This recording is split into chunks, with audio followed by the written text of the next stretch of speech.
ya no os llamaré siervos, porque el siervo no sabe lo que hace su señor. Pero os he llamado amigos, porque todas las cosas que oí de mi Padre os las he dado a conocer. No me elegisteis vosotros a mí, sino que yo os elegí a vosotros y os he puesto para que vayáis y llevéis fruto y vuestro fruto permanezca, para que todo lo que pidiereis al Padre en mi nombre, Él os lo dé. Esto os mando, que os améis unos a otros.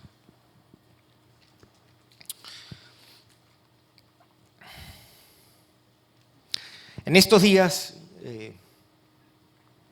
miraba un video. Le preguntaban a Douglas Wilson, un pastor, teólogo, evangélico, acerca de qué opinaba de Jordan Peterson. Probablemente no los conocen, algunos sí. Jordan Peterson es un psicólogo canadiense muy conocido en este último tiempo. Tiene ideas muy radicales para nuestra sociedad progresista y tiene mucha simpatía. No es cristiano, aparentemente no es cristiano, pero tiene mucha simpatía y mucho de su argumentación parte desde la herencia judeo-cristiana, mucha simpatía con el cristianismo. Y con la persona de nuestro Señor Jesucristo. Y cuando a él le preguntan, a Douglas Wilson, ¿qué tú piensas de Jordan Peterson? Él dijo esto, algo que me causó risa. Y él dijo, él corre el peligro de ser cristiano. Él corre el peligro de convertirse en un cristiano. Yo me reí. Y pensando en esas palabras, yo dije, eso es cierto. El cristianismo es un riesgo, mis hermanos. Y dentro de todas las cosas que suponen un riesgo, está este riesgo de amar a otras personas. Amar implica un extraordinario riesgo, mis hermanos. El riesgo de ser traicionado, el riesgo de la indiferencia, el riesgo de ser heridos.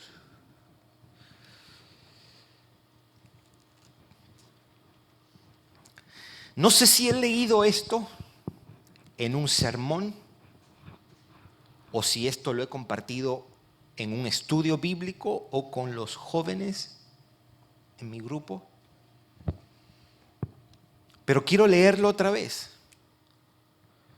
Y quiero que de alguna manera, le voy a confesar, tenía esto para leer al final del sermón.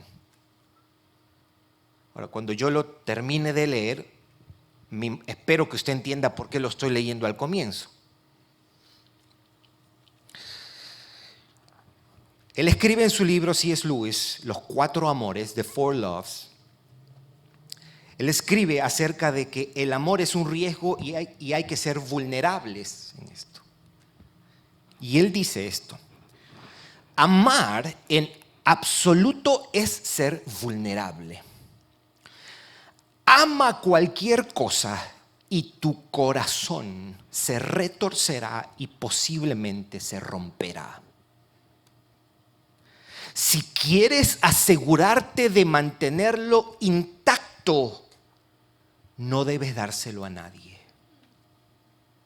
ni siquiera a un animal. Envuélvelo cuidadosamente con pasatiempos y pequeños lujos. Evita todos los enredos. Enciérralo a salvo en el ataúd de tu egoísmo. Pero en ese ataúd, seguro, oscuro, inmóvil y sin aire, cambiará. No se romperá.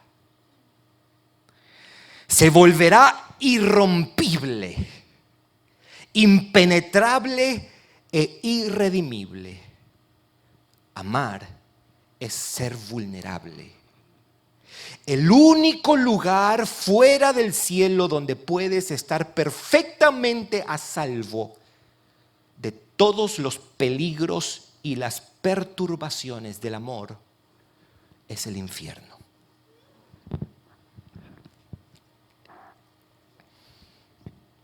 Y yo iba a terminar con eso.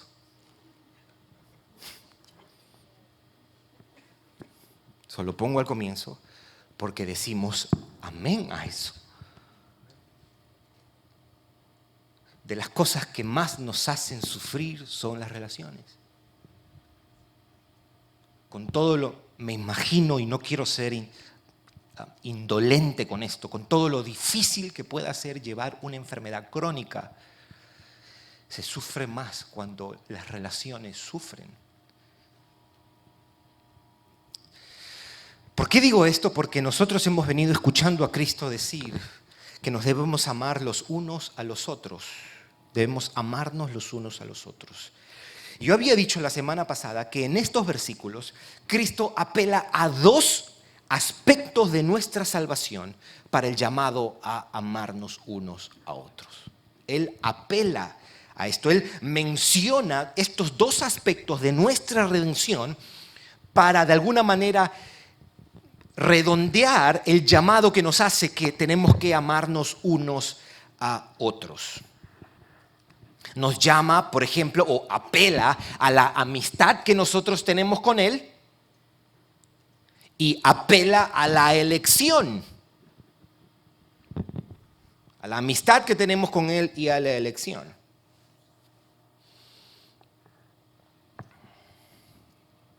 Vamos a mirar eso brevemente. Y vamos a mirar la relación que hay entre lo que nos manda, que es amar, y estas dos realidades de la salvación. ¿Por qué Él menciona estas dos realidades de la salvación justo ahora que nos está diciendo? Porque póngase a pensar en esto. Versículo 12 dice, esto es mi mandamiento, que os améis unos a otros como yo os he amado. Él pudo haberlo dejado ahí. En inglés dirían, it's done deal. That's it. Él no tenía que decir nada más, ¿verdad? Y nuestro deber es responder a eso. Él pudo haberlo dejado ahí. Muchachos, discípulos, ámense unos a otros como yo os he amado. Siguiente tema. Y eso hubiese sido suficiente para que la iglesia de Cristo se esfuerce y trabaje para la tarea de amar. ¿Por qué? Porque con solo que lo haya dicho una sola vez es suficiente. Pero Él añade cosas a esto. Él añade información que se convierte de alguna manera en fundamento, sustento, motivación, como usted quiera llamarle, para que nosotros podamos amar. Y eso es lo que vamos a mirar. Hay dos aspectos de la salvación que Él menciona. La primera es que Él apela a nuestra amistad con Él. Eso es lo que dice el versículo 15. Ya no os llamaré siervos, porque el siervo no sabe lo que hace su Señor, pero os he llamado amigos, porque todas las cosas que oí de mi Padre os las he dado a conocer. Note que no está diciendo ya ustedes no van a ser siervos. Les está diciendo no os llamaré amigos. No os llamaré siervos, sino amigos. ¿Entiende la diferencia, verdad? No es que, ya no soy siervo. Como soy amigo de Cristo no tengo que... No. Ya no os llamaré siervo. No está diciendo que dejamos de ser siervos nosotros. Ahora, antes de pensar un poquito en eso, a mí me gustaría hacer una aclaración, porque el texto dice, pero os he llamado amigos. ¿Cuál es la aclaración?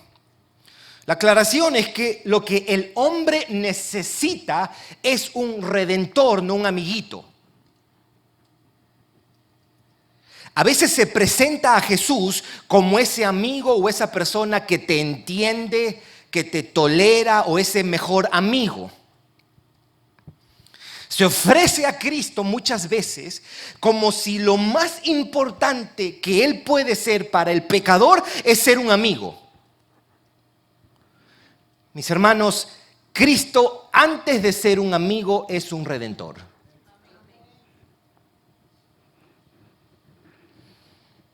Entonces, cuando Él es redentor y nos salva, nos perdona, ahí Cuando ya hay redención, entonces entramos en una relación de amistad con Él.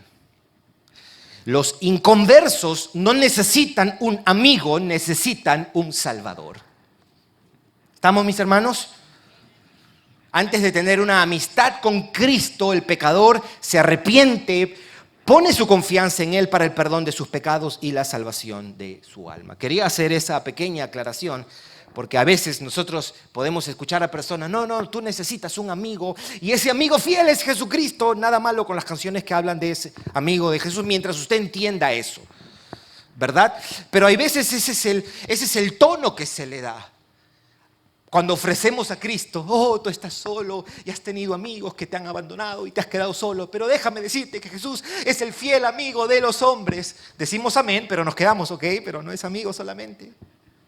Primeramente no es amigo, primeramente es un redentor y un salvador. No los llamaré siervos, sino os he llamado amigos. Entre nosotros hay más que una relación de siervo y dueño o de siervo y maestro. Entre nosotros hay una relación que es más íntima, está diciendo Jesús, más personal. Ahora tenemos una relación de amistad dominada por el amor. Los llamaré amigos por nuestra cercanía y compañerismo. Y es tan cercana esta relación que todo lo que el Padre me ha enseñado, les dice, yo os le he dado a conocer. Ustedes han escuchado y recibido las enseñanzas de mi Padre en todas las cosas que yo les he dicho. Así como una amistad con quien compartes, confías, con quien te muestras íntimo y vulnerable, el creyente que ha sido redimido, esa persona que ha sido redimida por Cristo, también tiene una relación de amistad. Somos amigos, Él es nuestro amigo. Ya no seremos llamados solo siervos por Él, sino ahora somos llamados amigos. Y está bien, mi hermano y mi hermana, tú puedes decir, Jesús es mi amigo, es un amigo fiel, es un amigo fiel. Pero Él apela a la elección también. Él no solamente dice, ya no os llamaré siervos, también ahora os he llamado amigos, pero Él ahora apela al hecho de que Él los escoge. Note cómo lo dice en el versículo 16. No me elegisteis vosotros a mí, sino que yo os elegí a vosotros.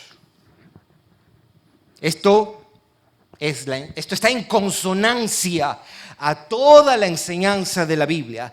Dios escoge pecadores para hacerlos objetos de su gracia. Dios escoge pecadores para salvarlos. Esto es lo que el apóstol Pablo llamaba la doctrina de la predestinación. Dios desde antes de la fundación del mundo escogió pecadores para salvarlos y hacerlos objetos de su gracia. Ahora, no es la primera vez que Jesús ha mencionado esto. No es la primera vez que Jesús ha hablado acerca de que Dios escoge pecadores para salvarlos. Por ejemplo, en Mateo 11, Él dice, escuche lo que Él dice en Mateo 11, 27. Dice, nadie conoce al Hijo sino el Padre. Ni al Padre conoce alguno sino el Hijo y aquel a quien el Hijo lo quiera revelar. Lo que Él quiere decir es que depende de Cristo de que una persona pueda llegar a acercarse y conocer al Padre. Él es quien escoge,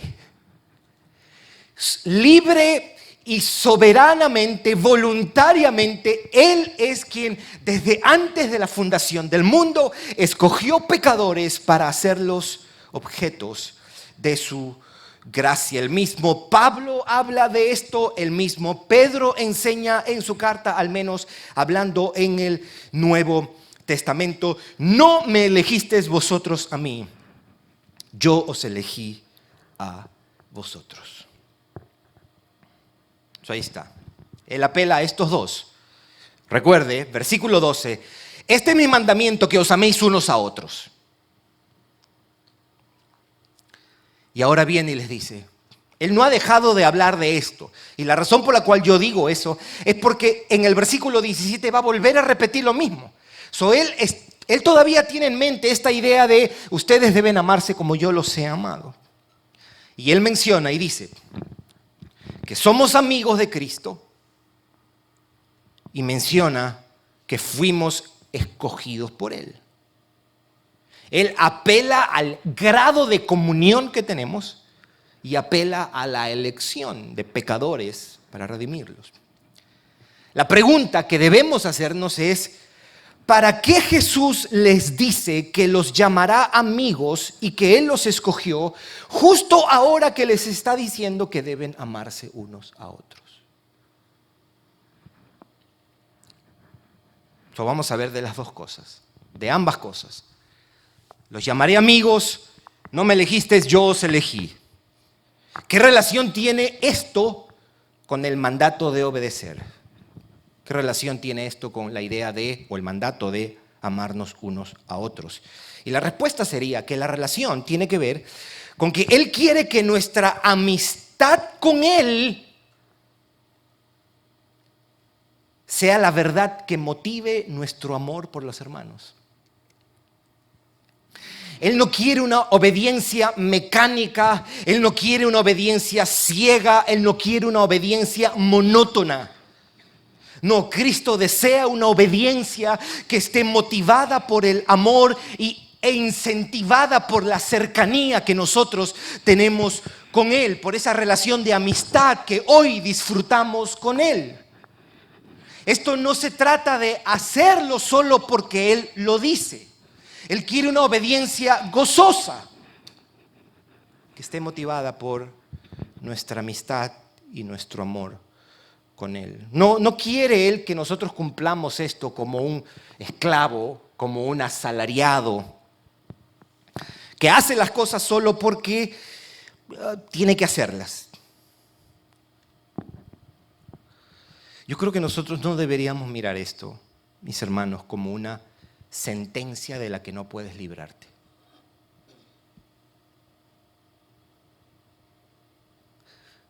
Amarnos unos a otros no es una sentencia. Es un glorioso llamado a reflejar lo que Él ha hecho con nosotros. Esto no es un remedio amargo que debes beber.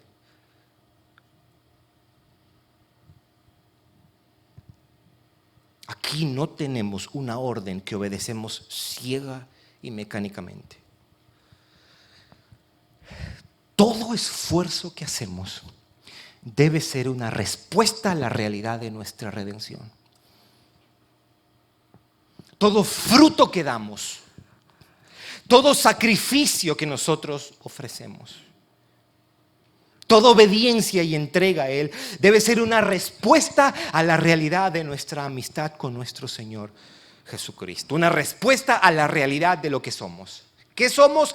Somos siervos redimidos y amigos de Cristo, con quien tenemos intimidad, amistad y compañerismo. Por eso Él menciona esto. No es que Él esté con ideas y las tira todas juntas. No, Él me ha venido diciendo, Gerson, esto te mando. Que se amen unos a otros. Ya no os llamaré siervos, os llamaré amigos.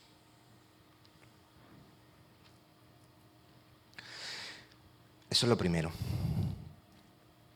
Lo segundo es, ¿qué relación tiene entonces la elección con el mandato de amarnos unos a otros? ¿Por qué es que Él dice, versículo 15, no me elegisteis vosotros a mí?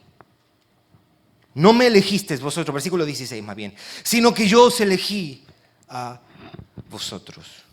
Y la respuesta es que la elección o predestinación, como tú quieras llamarle, es mencionada para recordarles el propósito de la misma. Ellos fueron escogidos para dar fruto y para que ese fruto permanezca.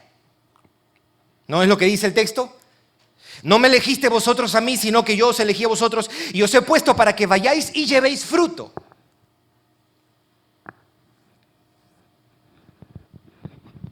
La elección que hace Cristo de pecadores tiene el propósito de hacerlos santos, fructíferos y para que anden en obediencia y guarden sus palabras. Los escogí para que lleven fruto, está diciendo él, y para que vuestro fruto permanezca. Una vez más, esto no es único de nuestro Señor Jesucristo. Pablo también hablaba de esto. Escuche cómo Pablo lo decía. En Efesios capítulo 1, ¿se acuerda? Bendito sea el Dios y Padre de nuestro Señor Jesucristo, que nos bendijo con toda bendición espiritual en los lugares celestiales en Cristo Jesús. Y dice él, según nos escogió en él antes de la fundación del mundo, y se acuerda, versículo 4, para que fuésemos hechos, más bien, para que fuésemos santos y sin mancha delante de él. ¿Qué está diciendo Pablo?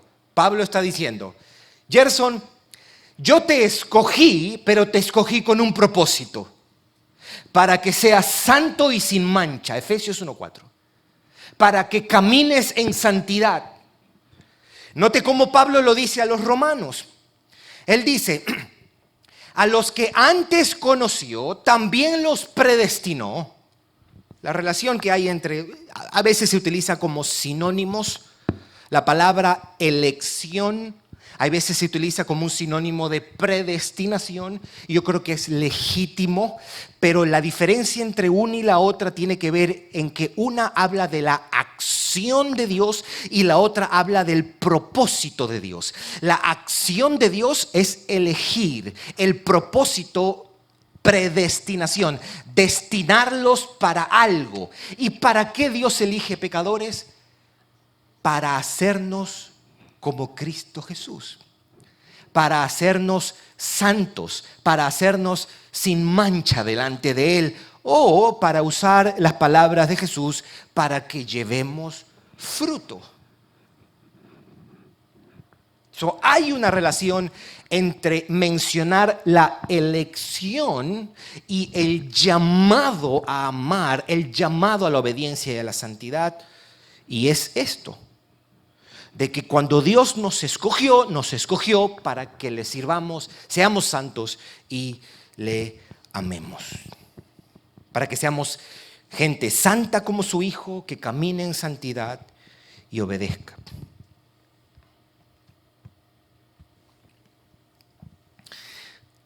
Ahora, si usted presta atención, el versículo 16, note cómo está expresado. Note cómo está expresado. No me elegiste vosotros a mí.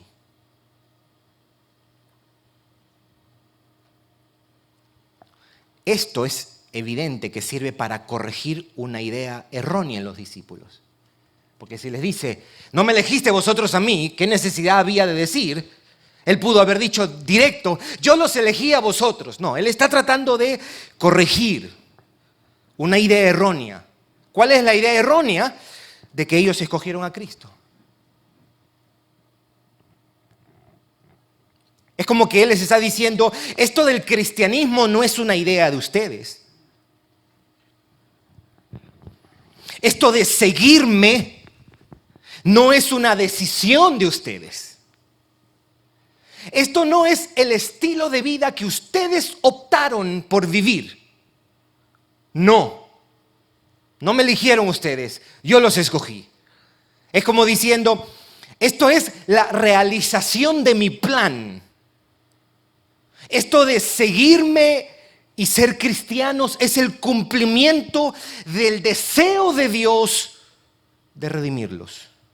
Es el efecto de la voluntad de Dios y el propósito de Dios para redimir. Ustedes no iniciaron esto lo inicié yo, está diciendo. En otras palabras, nos despoja y nos dice, nos despoja de toda pretensión de que nosotros somos los que gobernamos nuestra vida, y eso no es cierto.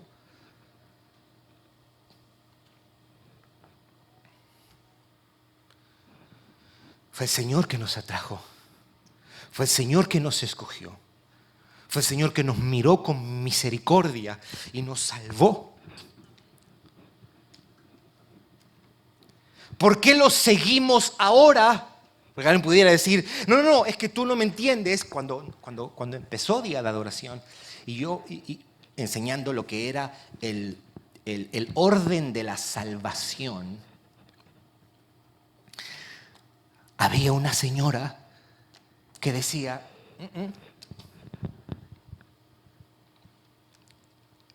yo busqué a Dios, me decía. Yo fui la que busqué una iglesia. Y yo abría Efesios capítulo 1 y leía. Y después otra vez, fui yo. Le leía Romanos 8.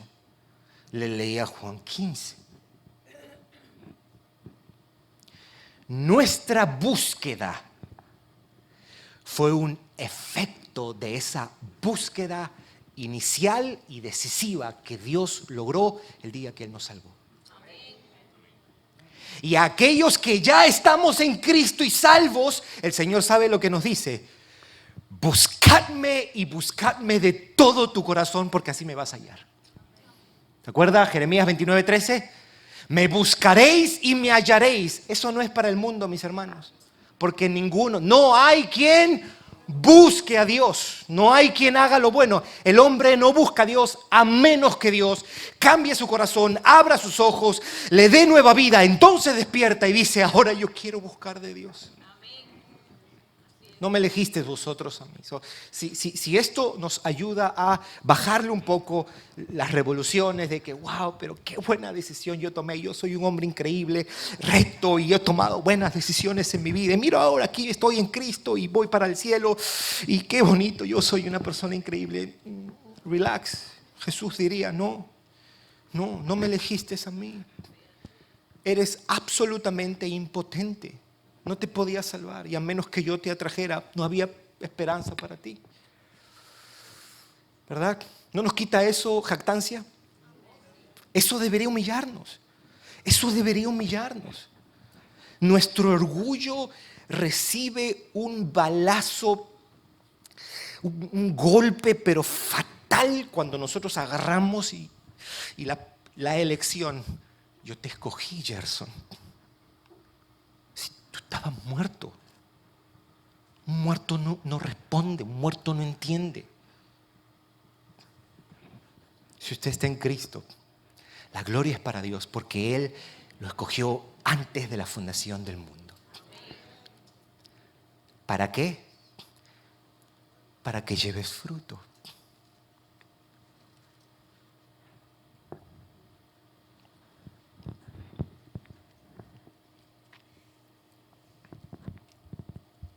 Amén. Aquí tenemos una preciosa motivación y una justificación para amarnos. ¿Cuál es la motivación? De que somos amigos de Cristo. Hemos sido amados por Cristo. ¿Cuál es la justificación? De que nos escogió para eso, para que nosotros seamos como Cristo, para que amemos.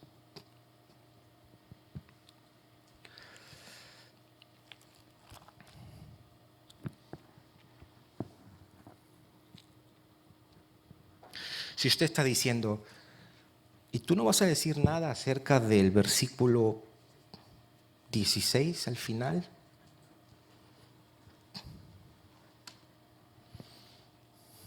¿Qué dice el versículo 16? Al final, para que todo lo que pidieres al Padre en mi nombre, Él os lo dé.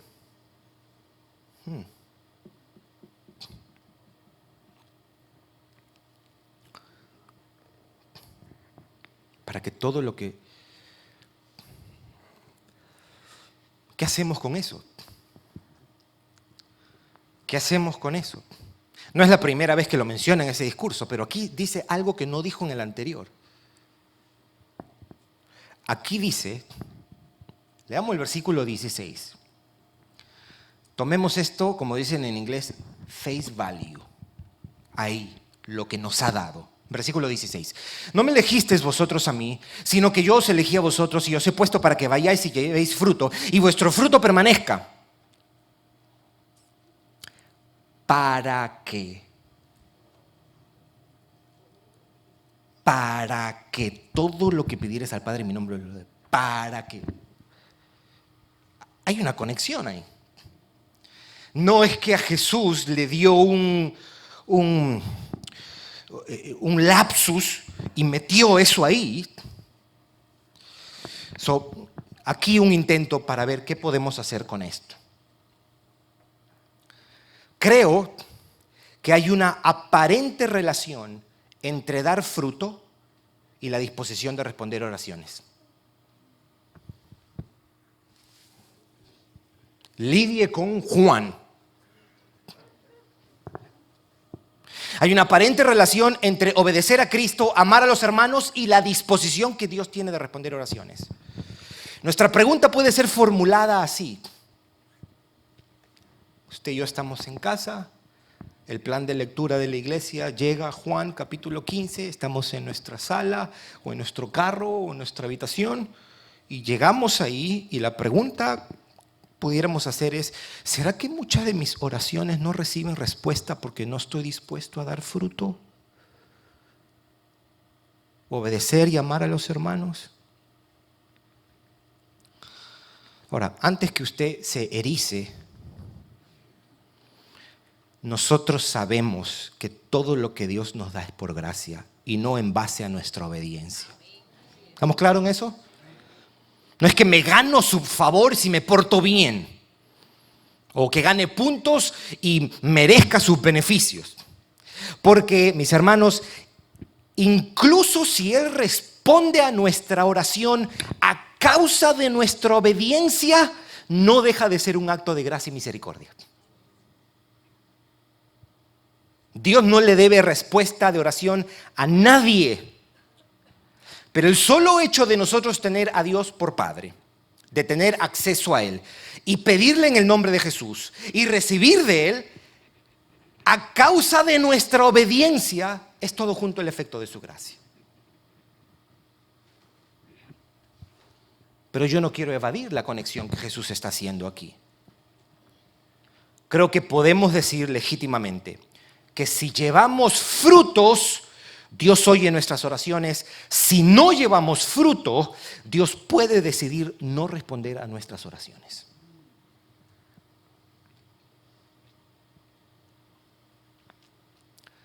Quiero citar 3 pasajes para que no se rasgue usted las vestiduras en este momento.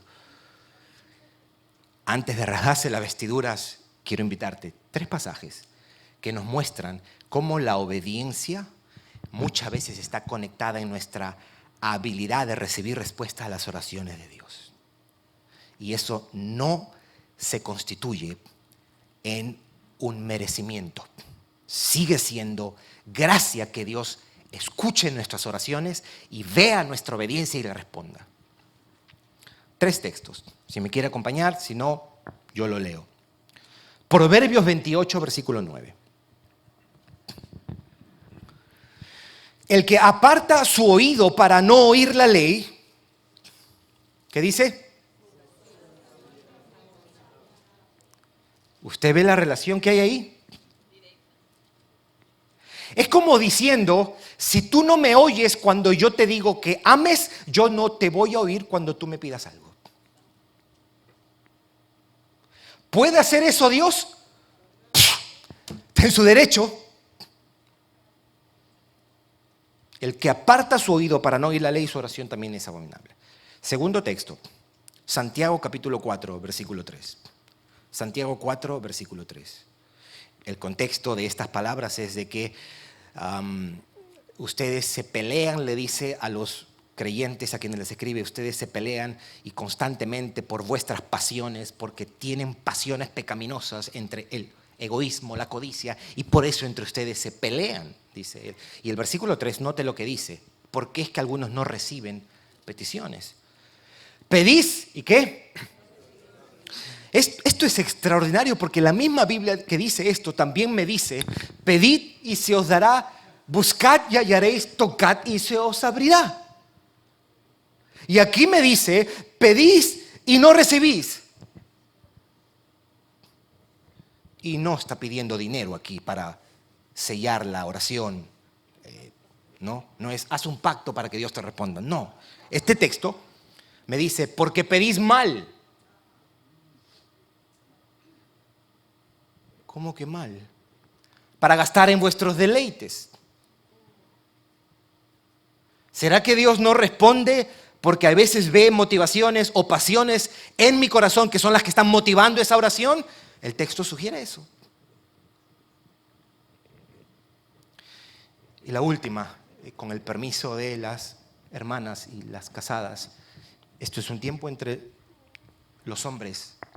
Primera de Pedro, capítulo 3.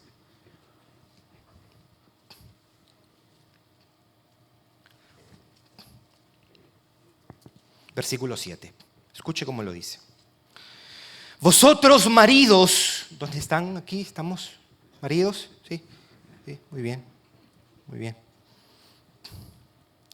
Igualmente, porque ya versículo 1 al 6 se ha dedicado a las mujeres, a las casadas, y ahora se dedica a los hombres. Y hay hermanas que dicen que es injusto que 6 versículos para nosotras y un solo versículo para los hombres. Pero yo quiero que usted preste atención a lo que está diciendo aquí. Mire lo que está diciendo. Vosotros, maridos, igualmente, vivid con ellas sabiamente. Señor, ayúdanos a eso. ¿Verdad? Que Dios nos ayude a eso. Dando honor a la mujer como a vaso más frágil. Tu esposa es vaso más frágil. Y no porque sea menos espiritual ni nada, es por diseño que es más frágil. El hombre es más fuerte por diseño, la mujer es más frágil por diseño, para el rol que Dios nos ha llamado. Y como coherederas de la gracia de la vida, si tu esposa es creyente, ella es coheredera de la misma gracia que nos ha traído vida. Tú no eres superior a tu esposa creyente, ni a tu esposa no creyente. Ok, Pedro, está bien, me voy. Gracias por el consejo. ¿Y qué dice Pedro? Espérate un ratito. Ven un ratito. Para que vuestras oraciones no tengan, ¿qué? Estorbo. Hay que hacer algo con este texto. ¿Qué está diciendo? Que muchas veces un esposo cristiano puede estar orando a Dios y Dios puede decidir no responder su oración por la manera como está viviendo con su esposa. Eso es lo que está diciendo. O sea, estos son de los textos cuando si algún hombre alguna vez le dice, oye, mira, yo leo la Biblia y no la entiendo, llévelo a 1 Pedro 3:7. Esto está claro. Este pasaje establece de que hay una relación entre la conducta de un creyente y la manera como Dios responde sus oraciones.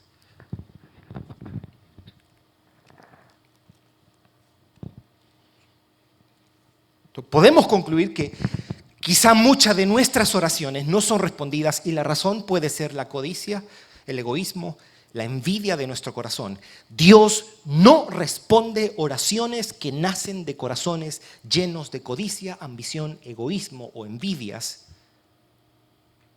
Precisamente pasiones y vicios que no nos dejan amar.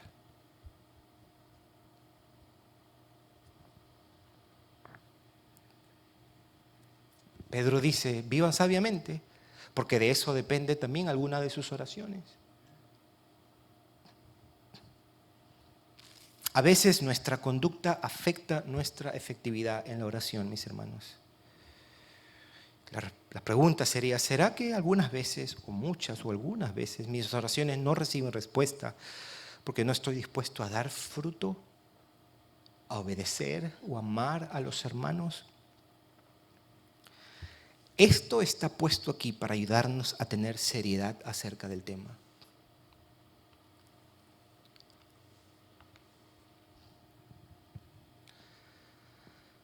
Quiero terminar con esto. Él dice, este es mi mandamiento, que os améis unos a otros como yo os he amado. ¿Por qué Él insiste en esto, mis hermanos? La semana que viene nosotros vamos a mirar y vamos a tener más claro todavía por qué Él hace énfasis en esto de amarnos unos a otros. Él tiene algo guardado para sus discípulos cuando Él les está diciendo ámense, ámense, ámense. Y a partir del versículo 18, Jesús les da otra razón de la importancia de amarnos. Y yo quiero pedirte que me acompañes a orar para que tengamos los oídos y los corazones para escuchar a nuestro Señor llamándonos a esto de amarnos unos a otros. Pero con esto tenemos suficiente, porque Él está diciendo, ustedes y yo somos amigos, ámense. Él está apelando a nuestra preciosa relación que nosotros ya tenemos con nuestro Señor Jesucristo. Y yo meditaba y pensaba, ¿por qué es tan enfático? Y quiero decir dos cosas. Él nos está trayendo todo esto. Porque amar al prójimo muchas veces va a ser muy difícil.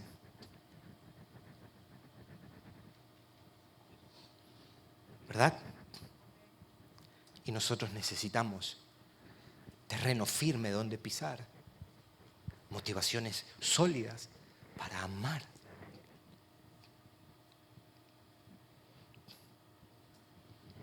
Será un gran desafío amarnos. Será un gran desafío amarnos. Y por eso Él dice, ya no te voy a llamar siervo, te voy a llamar amigo. Y lo segundo, ¿por qué Jesús apela a todo esto? Mi salvación, la redención, la elección antes de la fundación del mundo para yo dar fruto. Y el hecho de que Él y yo ya somos amigos. ¿Por qué Él me dice esto? Creo también que es justo decir esto. Porque cuando amamos, no siempre vamos a ser correspondidos. Y si la respuesta de la otra persona es solo el único criterio que tú tienes para seguir amando, te vas a quedar sin razones para amar. Ahí nosotros necesitamos apoyarnos en nuestra redención. Que Cristo Jesús nos amó, mis hermanos, y nos sigue amando. Cristo Jesús nos amó y nos sigue amando. Él dio su vida en la cruz del Calvario. El día que tú te mueras, tú no vas a ir, si estás en Cristo, tú no vas a ir al infierno, porque Dios te amó en Cristo. Y no hay nada que tú puedas hacer que te vaya a separar de ese amor. ¿No cantamos eso hace un momento? Eso es serio. Y tú y yo necesitamos cosas mucho más serias y trascendentes para continuar respondiendo a este llamado. Amar a la iglesia es un desafío, mi hermano y mi hermana. Y no solamente va a ser un desafío, en la mayoría de las veces quizás no vas a ser correspondido como tú esperas. Y ahí no termina tu deber de amar. Ahí vas a necesitar encontrar en ese amor de nuestro Señor Jesucristo tu sanidad, tu motivación y el combustible, el poder para seguir amando. Que el Señor nos ayude.